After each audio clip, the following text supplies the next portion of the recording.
bismillaahi raxmaani raxiim kusoo dhowaada janalka maalmaha waxaan idinla wadaagaynaa qiso aad u cajiib ah.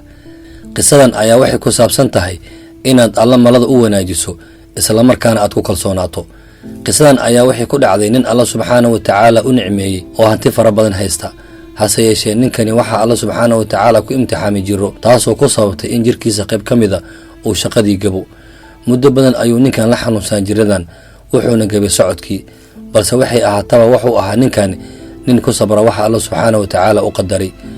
maalin maalmaha ka mida carruurtiisa ayaa waxay daareen tiifiga, ayagoo gadgadanaya ayaa waxaa soo galay muuqaal ku saabsan dadka xujayada oo xajka isku diyaarinaya iyo muuqaal ku saabsan dadka beedka alla dawaafaya.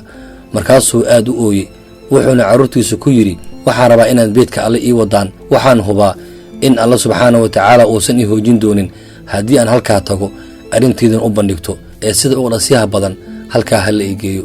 wiilashii ayaa waxay ku yidhaahdeen, aabbow sideen ku wadnaa, xaaladada waad aragtaa, ma awoodid inaad dhaqaaqdo.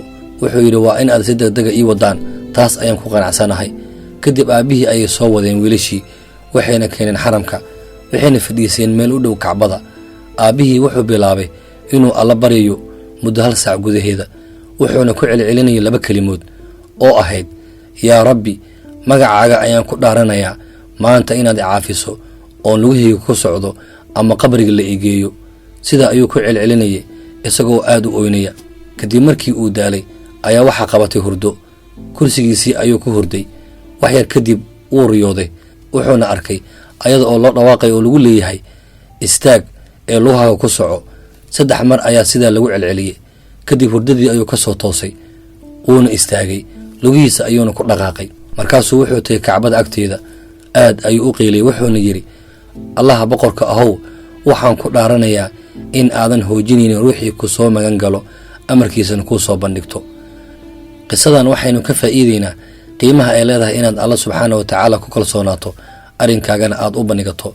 maxaa yeelay alla subxaanahu wa tacaala wuxuu leeyahay, ruuxii itala saarto aniga ayaa kaafigiisa ah. waad ku mahadsan tahay daawashada muuqaalkan.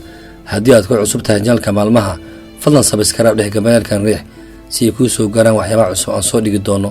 mahadsanid.